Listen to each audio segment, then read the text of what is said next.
रहे हैं विद्युत धारा, हमारी यूनिट 2 का चैप्टर 3। मेरा नाम है पवन द्विवेदी, शासकीय उच्चतर माध्यमिक विद्यालय कोटा सुल्तानाबाद भोपाल। तो आज हम अध्ययन करेंगे किरचॉफ के नियमों का 3.3। जर्मनी के एक महान वैज्ञानिक गुस्ताव रॉबर्ट किरचॉफ, इन्होंने विद्युत धारा के वितरण संबंधी दो नियम दिए हैं जिन्हें हम KCL और KVL के नाम से जानते हैं। उन पर विस्तार से आज चर्चा करेंगे। और दूसरी कॉन्सेप्ट हम करेंगे व्हीटस्टोन ब्रिज का प्रिंसिपल, इसे प्रूव भी करेंगे। ये बहुत इम्पॉर्टेंट है। व्हीटस्टोन, SC व्हीटस्टोन, इंग्लैंड के वैज्ञानिक ने अज्ञात प्रतिरोध ज्ञात करने के लिए व्हीटस्टोन सिद्धांत फिजिक्स जगत में दिया, जो कि किरचॉफ के नियम पर ही आधारित है। तो चलिए शुरू करते हैं। सबसे पहले हम पहला नियम KCL को समझें कि क्या है। सर्किट में धारा का मान निकालने के लिए सर्किट में कई धाराएं किसी बिंदु पर आती हैं और उसी बिंदु से जाती भी हैं, दूसरे दिशाओं में जाती हैं।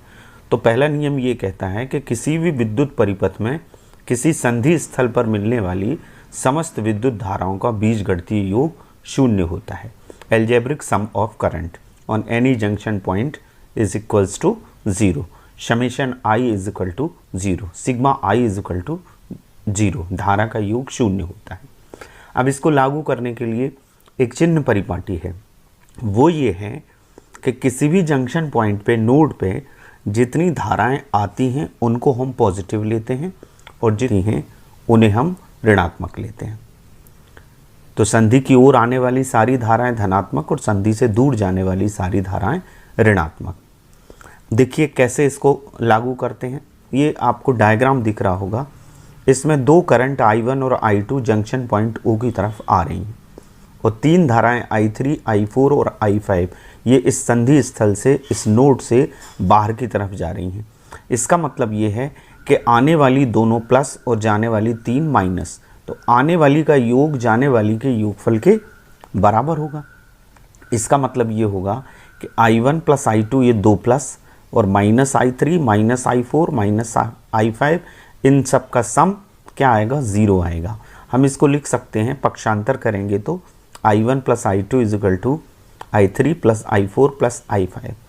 इससे क्या निष्कर्ष निकलता है? इससे ये निष्कर्ष निकलता है कि किसी भी इलेक्ट्रिकल सर्किट के जंक्शन पॉइंट पे आने वाली धाराएं और वहाँ से जाने वाली धाराओं का योगफल नियत रहता है, आवेश कहीं भी रुकता नहीं है।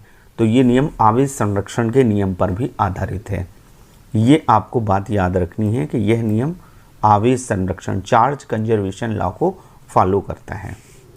अब हम दूसरा नियम समझते हैं, Kirchhoff voltage law, loop rule. ये क्या है? मैश रूल है, क्लोज्ड मैश रूल है।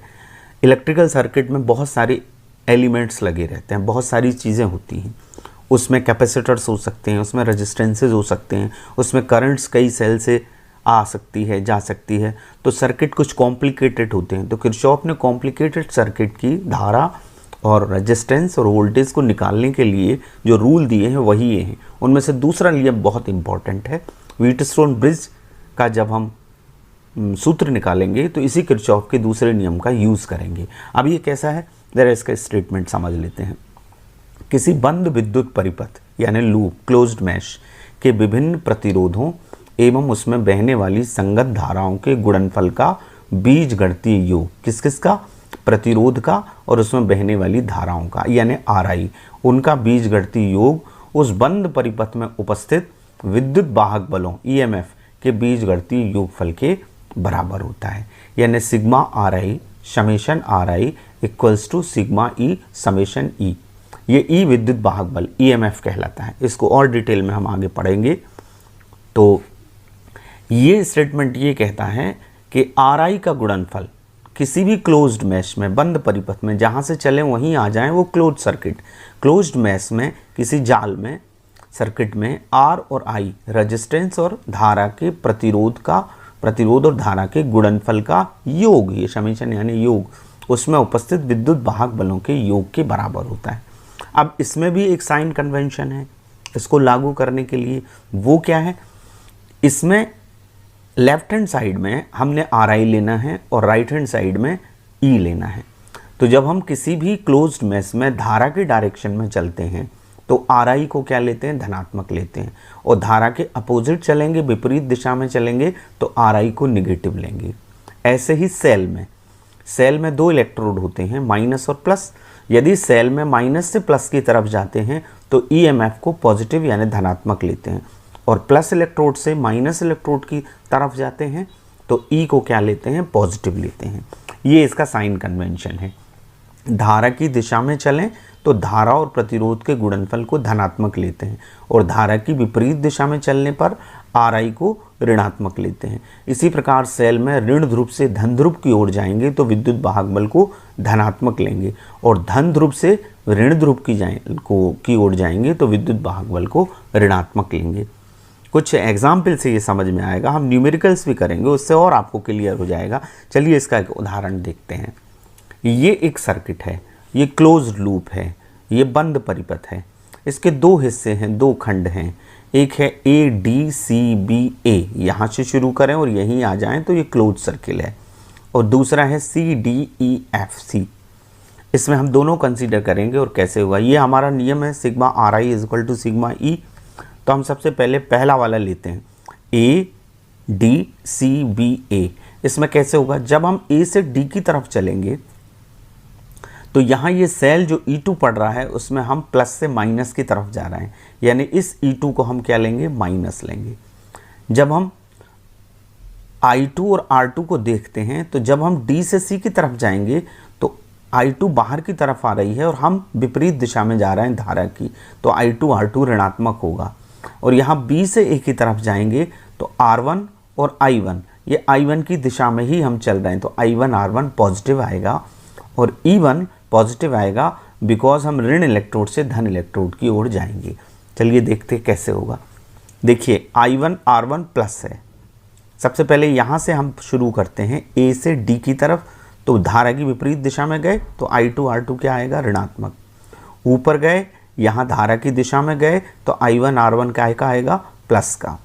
E1 यहाँ से यहाँ गए तो माइनस से प्लस की तरफ, तो E1 का आएगा प्लस का। और जब हम यहाँ से यहाँ गए थे तो प्लस इलेक्ट्रोड से माइनस इलेक्ट्रोड, तो E2 का आएगा माइनस का आएगा।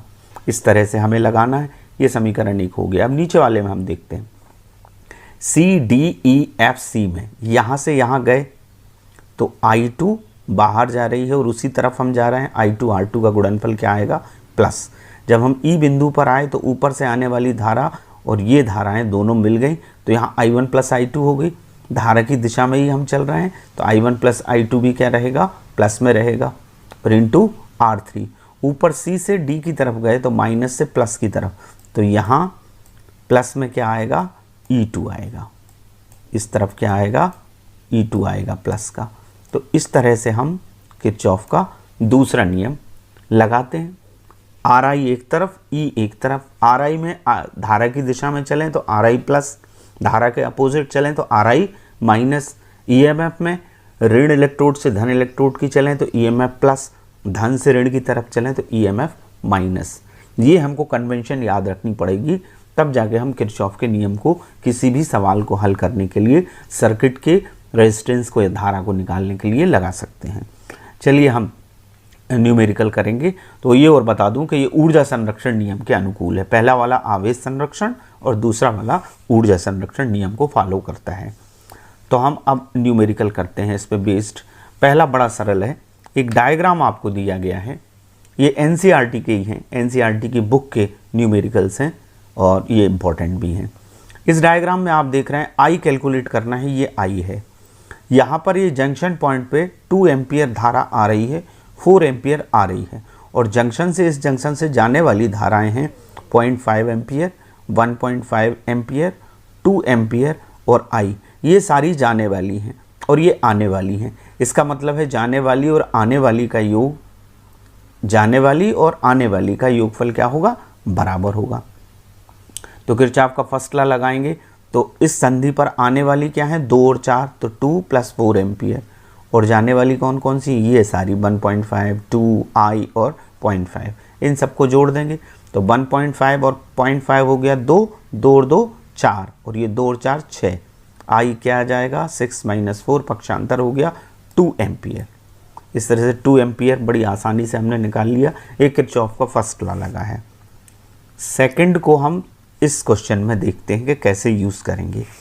ये एक डायग्राम हमें दिया गया है। इस डायग्राम में P और Q के बीच में, ये P है और ये Q है, इसके बीच में वोल्टेज निकालना है। कैसे निकलेगा? ये इतने रेजिस्टेंसेस लगे हुए हैं, ये क्लोज लूप है, 1 ओम, 2 ओम, 3 ओम और 4 ओम। ये 2 एम्पियर धारा इस जंक्शन पॉइंट P पे आ रही है। तो हम ये मान लेते हैं कि इस वाली ब्रांच से I1 धारा जा रही है, इस वाली ब्रांच से I2 धारा जा रही है। तो जंक्शन पर आने वाली क्या है 2, तो ये पॉजिटिव होगी, और जाने वाली क्या है I1 और I2, तो निगेटिव होगी। तो 2A और बाकी का उसमें सेल है नहीं, तो बराबर क्या होगा 0 होगा। तो पहला नियम यदि लगाएंगे तो ये होगा 2 आने वाली और I1 और I2 जाने वाली, तो 2 - I1 - I2, या 2 = I1 + I2। इससे हम I2 निकाल लेंगे तो I2 बराबर आएगा 2 - I1। ये हमारा एक समीकरण आ गया। अब हम सेकेंड लॉ लगाएंगे। कैसे? RI निकालना है हमें। तो हम यहाँ से जब चले, यहाँ से हमने चलना शुरू किया तो हम धारा की दिशा में चल रहे हैं यहाँ तक। तो धारा की दिशा में कितने प्रतिरोध पड़ रहे हैं? 1, 2 और 3। तो धारा का और उन प्रतिरोधों के गुणनफल का योगफल आएगा। तो 1, 2 और 3 इन सबको जोड़ के हम I1 का गुणा कर दें। जब हम इससे आगे बढ़े तो I2 धारा इस तरफ आ रही P से Q, और हम जा रहे हैं Q से P, यानी अपोजिट जा रहे हैं धारा के। तो 4I2 का आएगा निगेटिव आएगा। तो ये इक्वेशन हमारे पास आ जाएगा 3 और 3 6, 6I - 4I2 = 0। ये समीकरण 2 हो गया। ये I2 का मान उठा के हम इसमें रख देंगे इस I2 की जगह। तो 6I1 - 4 2 - I2 = 0। 6I1 ये मल्टीप्लाई हुआ, 4 दूनी 8 -8, और ये माइनस का माइनस में मल्टीप्लाई हुआ प्लस 4I1। 6 और 4 10I1 हो जाएगा। तो 10I1 - 8 = 0। पक्षांतर करिए 8 का, तो 10I1 = 8, I1 = 8/10, यानी 0.8 एम्पियर हमारी I1 करंट आ गई। I2 कैसे निकलेगी? ये यहाँ है 2 - I1 इक्वेशन 1 में। इक्वेशन 1 में मान रखा तो 2 - 0.8 I1 का मान है, तो I2 आ गई 1.2 एम्पियर। अब हमें P और Q के बीच में वोल्टेज निकालना है, पोटेंशियल डिफरेंस निकालना है। एक्चुअली में तो ये कैसे निकलता है? ओम्स लॉ से। V = RI। तो R कितना है इधर? 4 ओम। I कौन सी है? I2। तो 4 ओम में I2 की वैल्यू का गुणा कर दीजिए, आ जाएगा। देखिएगा V = क्या होगा? 4I2, तो 4 × 1.2 यानी 4.8 वोल्ट। तो इस तरह से हमने वोल्टेज कैलकुलेट कर लिया। तो किरचॉफ के नियम से आप धारा भी निकाल सकते हैं, वोल्टेज भी निकाल सकते हैं, प्रतिरोध भी निकाल सकते हैं। तो किसी भी जटिल सर्किट में इन मानों को निकालने के लिए किरचॉफ के नियम बहुत अहम हैं और एग्ज़ाम की दृष्टि से भी बहुत महत्वपूर्ण है। इसलिए इनको ज़रूर समझने का प्रयास करिए और इनको करिएगा। ये आप न्यूमेरिकल से आपको समझ में आ गया होगा। व्हीटस्टोन है क्या? व्हीटस्टोन ब्रिज का सिद्धांत क्या है? वैज्ञानिक व्हीटस्टोन ने, ये डायग्राम आपको दिख रहा होगा, 4 प्रतिरोधों की एक ऐसी व्यवस्था प्रस्तुत की जिससे हम अननोन रेजिस्टेंस फाइंड आउट कर सकते हैं। इलेक्ट्रिसिटी में बहुत कॉम्प्लिकेटेड सर्किट होते हैं, उसमें अननोन रेजिस्टेंस का पता करने के लिए व्हीटस्टोन ने एक बहुत इंपॉर्टेंट कॉन्सेप्ट दी है। इसका प्रायोगिक रूप जो है मीटर ब्रिज है। हम नेक्स्ट वीडियो में उस पर चर्चा करेंगे, वो हमारे प्रैक्टिकल के कोर्स में भी है। मीटर सेतु से हम प्रतिरोध निकालते हैं, किसी भी अज्ञात प्रतिरोध निकालते हैं और उसका विशिष्ट प्रतिरोध भी निकाल सकते हैं। ये हमारे प्रैक्टिकल में, इसी यूनिट से 12th के प्रैक्टिकल शुरू होते हैं, जिसमें पहला प्रैक्टिकल होता है तार का प्रतिरोध निकालना और ओम्स लॉ का वेरिफिकेशन। एक्चुअली वो ओम्स लॉ है। और दूसरा प्रैक्टिकल इसमें मीटर ब्रिज का है, जिसमें हम प्रतिरोध और स्पेसिफिक रेजिस्टेंस दोनों निकालते हैं। आइए इसको समझते हैं। तो व्हीटस्टोन ने जो व्यवस्था बनाई उसके अंतर्गत क्या है, 4 प्रतिरोधों को एक चतुर्भुज ABCD की 4 भुजाओं में जोड़ा जाता है। AB में ये P, BC में ये Q रेजिस्टेंस, CD में ये S और AD में R। इसमें से S अननोन होता है और बाकी के ये वेरिएबल रेजिस्टेंस होता है और ये नोन P और Q होते हैं। इसमें यदि सेतु संतुलन की स्थिति में है, संतुलन का मतलब होता है कि सेतु संतुलन की स्थिति में तब होता है जब गैल्वेनोमीटर का विक्षेप शून्य होता है, गैल्वेनोमीटर से बहने वाली धारा जीरो होती है। प्रतिरोधों के मानों को हम इस प्रकार से व्यवस्थित करें कि IG की वैल्यू जीरो हो। इस कंडीशन में इसकी दो भुजाओं में लगे प्रतिरोधों का अनुपात अन्य दो भुजाओं में लगे प्रतिरोधों के अनुपात के बराबर होता है। ये व्हीटस्टोन सेतु का सिद्धांत है। तो इसके दो विकर्ण हैं। एक विकर्ण में एक सेल और कुंजी केवल लगी होती है, जैसे चतुर्भुज का विकर्ण होता है, एक AC विकर्ण होता है और एक BD। तो AC विकर्ण में क्या लगा है, ये सेल लगा है और कुंजी केवल, इसको सेल कुंजी कहते हैं। और दूसरे विकर्ण BD में एक गैल्वेनोमीटर और एक की K2 लगी रहती है। तो सेतु की संतुलन की स्थिति में अनुपात बराबर होता है। तो इसका मतलब है कि इन दो भुजाओं में लगे प्रतिरोधों का अनुपात P/Q और अन्य दो भुजाओं में लगे प्रतिरोधों का अनुपात R/S ये बराबर होता है, ये संतुलन की स्थिति में। और यही व्हीटस्टोन सेतु का क्या है, सिद्धांत है। इस सिद्धांत को हम निकालेंगे, इसकी स्थापना कैसे करेंगे, वही हमारा प्रश्न होता है, वही हमसे पूछा जाता है कि क्या है। तो क्या है, तो आपने समझ लिया कि एक चतुर्भुज में 4 प्रतिरोध लगे हुए हैं, एक विकर्ण में गैल्वेनोमीटर लगा है, एक विकर्ण AC में सेल लगा हुआ है। संतुलन की स्थिति में P/Q बराबर R/S, जबकि IG की वैल्यू क्या है, 0 है। तो चलिए इसको सिद्ध करते हैं। तो हमारा ये है डायग्राम, इसको जरा समझ लीजिए और आगे किस तरह से व्युत्पन्न करेंगे उसके लिए। जैसे ही इस कुंजी K1 को दबाया जाता है, यानी सेल को चालू किया जाता है, ऑन किया जाता है, तो इस सेल से I धारा बहने लगती है, जो इस बिंदु A पर पहुंचकर चित्र में आपको दिखाई दे रही है, दो भागों में बट जाती है। इसका एक हिस्सा I1 प्रतिरोध P से और दूसरा हिस्सा I2 प्रतिरोध R से बहता है। अब ये B बिंदु पे I1 धारा पहुंचती है और फिर से यहाँ दो हिस्सों में बंटती है। इसका IG हिस्सा गैल्वेनोमीटर G से और शेष, यानी I1 यहाँ से जा रही थी, IG उसमें से इधर चली गई, तो शेष बचेगा I1 माइनस IG, वो प्रतिरोध Q से प्रवाहित होता है।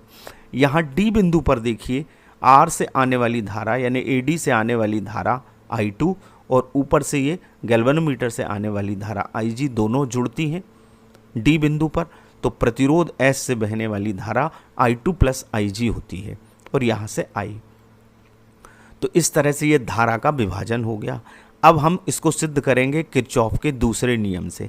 हमें दो इसमें क्लोज सर्किट दिख रहे हैं, एक ABDA और एक BCDB। तो हम बारी बारी से इन दोनों सर्किट को लेते हैं। तो हम पहला सर्किट लेते हैं ABDB बंद परिपथ में। किरचॉफ का दूसरा नियम ये क्या कहता है कि प्रतिरोध और धारा के गुणनफल का बीजगणितीय योग उस परिपथ में उपस्थित विद्युत वाहक बलों के योगफल के बराबर होता है। यानी लेफ्ट हैंड साइड में हम R और I का गुणनफल लेते हैं और राइट हैंड साइड में EMF का योगफल लेते हैं। तो यहाँ पर जब हम यहाँ से चले, इस सर्किट को हम ले रहे हैं, तो I1 यहाँ बहने वाली धारा है और इसके संगत प्रतिरोध क्या है, P है। हम धारा की दिशा में चल रहे हैं तो I1 इंटू P क्या होगा, पॉजिटिव होगा। यहाँ आप धारा की दिशा में चल रहे हैं, IG बहने वाली धारा है और G उसके संगत प्रतिरोध है, तो ये भी क्या होगा, धनात्मक होगा। लेकिन यहाँ D बिंदु से A बिंदु की ओर जाते समय धारा I2 की दिशा A से D है और हम जा रहे हैं D से A की ओर, तो I2 और R का गुणनफल क्या आएगा, निगेटिव। क्योंकि इस पूरे सर्किट में EMF नहीं है तो इस तरफ आएगा बराबर 0। नियम की चिन्ह परिपाटी हमने पढ़ी है कि धारा की दिशा में धारा और प्रतिरोध का गुणनफल पॉजिटिव, धारा की विपरीत दिशा में प्रतिरोध और धारा का गुणनफल नेगेटिव। सेल में ऋण इलेक्ट्रोड से धन इलेक्ट्रोड की ओर जाने पर EMF पॉजिटिव और धन से ऋण की तरफ EMF नेगेटिव, ये रूल है। अब संतुलन की जब स्थिति है तो IG की वैल्यू क्या रहेगी, 0 रहेगी। तो IG की वैल्यू जब 0 है तो ये वाला टर्म क्या है, ये 0 हो जाएगा, IG इंटू G। हमारे पास केवल दोनों टर्म बचेंगे, I1P माइनस I2R।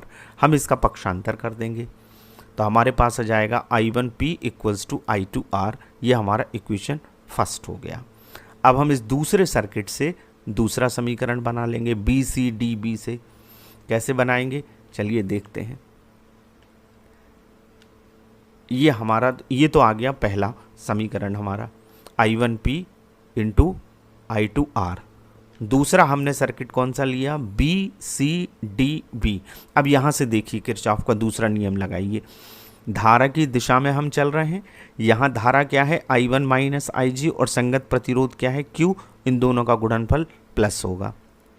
लेकिन C बिंदु पर जब हम आएंगे तो ये धारा की दिशा D से C है और हमारा चलना कहाँ से है, C से D, तो धारा की विपरीत दिशा में, यानी I2 plus IG into S क्या आएगा, निगेटिव आएगा। जब आप D से B की तरफ जाएंगे तो IG की दिशा B से D है, यानी IG इंटू GB क्या आएगा, निगेटिव आएगा। अब IG की वैल्यू 0 है संतुलन की स्थिति में, तो यहाँ कौन कौन से टर्म 0 हो जाएंगे, देखिए ये IG 0 हो जाएगा, ये IG 0 हो जाएगा और ये पूरा टर्म 0 हो जाएगा। यहाँ केवल बचेगा I1 into Q minus I2 into S, बाकी के टर्म सब 0 हो गए। ये आ गया, इसका हमने पक्षांतर कर दिया तो I1Q बराबर आ गया I2S।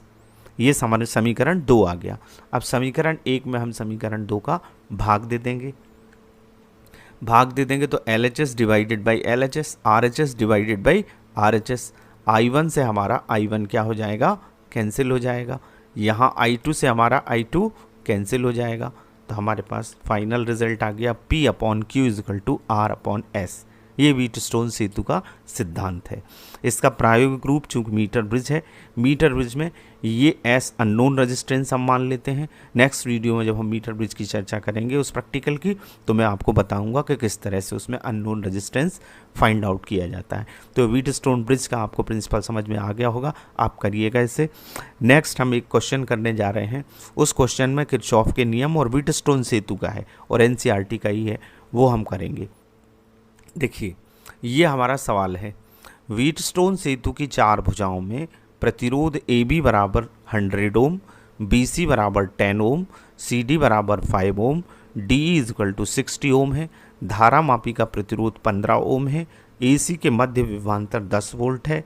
तो गैल्वेनोमीटर में बहने वाली धारा I का मान ज्ञात कीजिए। हमने ये सर्किट बना लिया।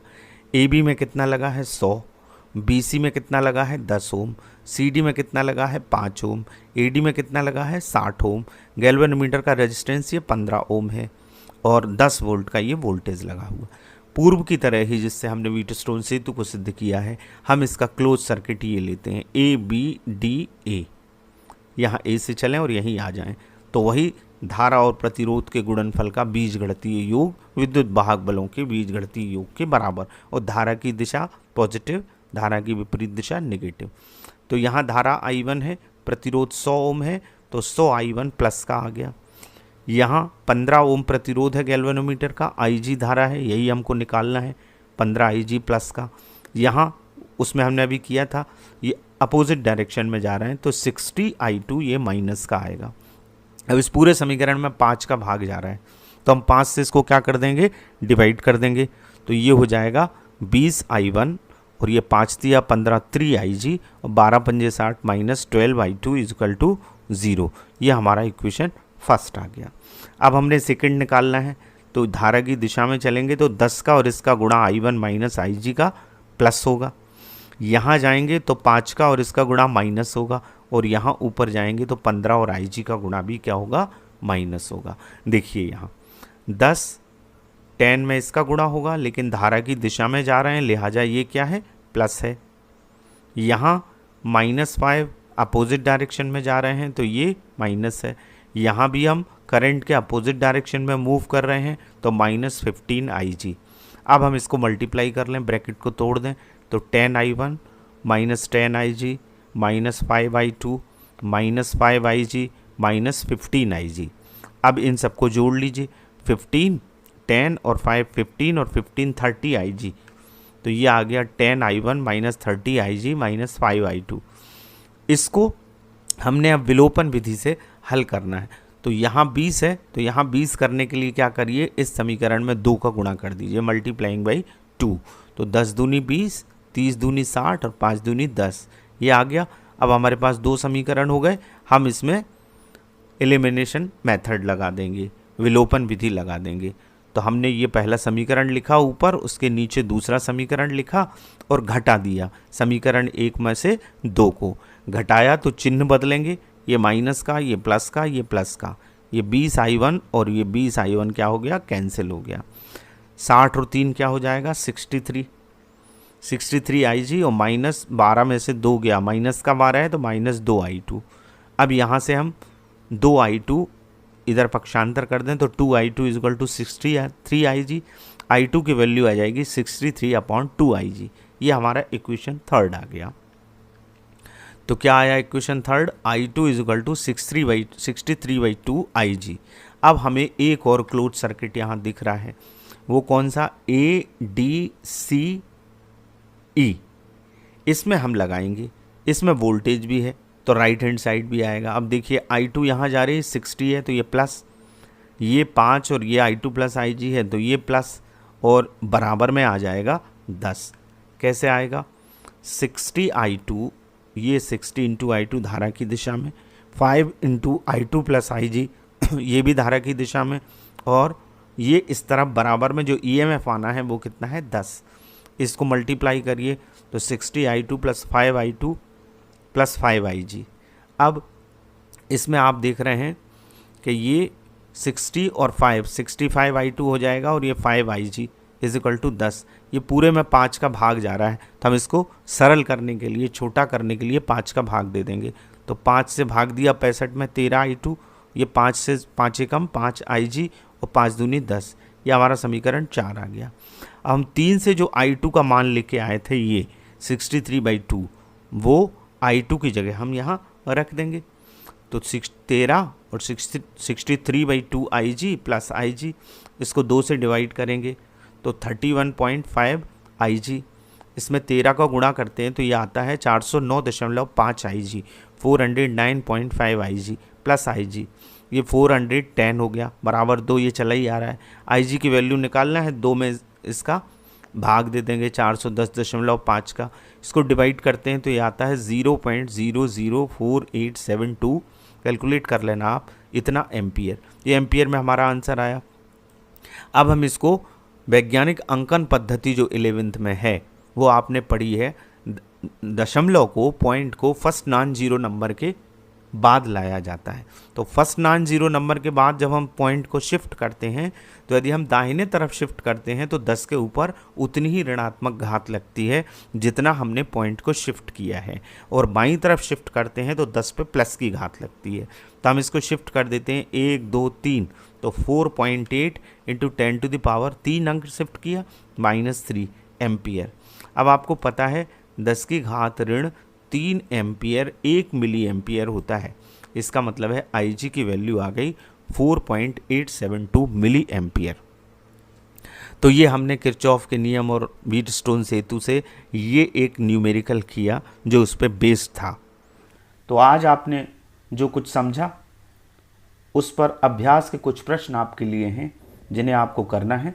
पहला, किरचॉफ के धारा वितरण संबंधी नियम लिखिए और इन्हें समझाइए। दूसरा प्रश्न आपको करना है, व्हीटस्टोन सेतु का सिद्धांत लिखिए एवं इसके संतुलन की शर्त को सिद्ध कीजिए। तीसरे प्रश्न में आपको 2 परिपथ दिए गए हैं नीचे चित्र में, जिनमें से प्रत्येक में एक धारामापी और 3 वोल्ट की बैटरी जुड़ी है। प्रत्येक व्यवस्था में धारामापी का विक्षेप 0 हो तो R1 और R2 का अनुपात यानी R1/R2 निकालना है आपको।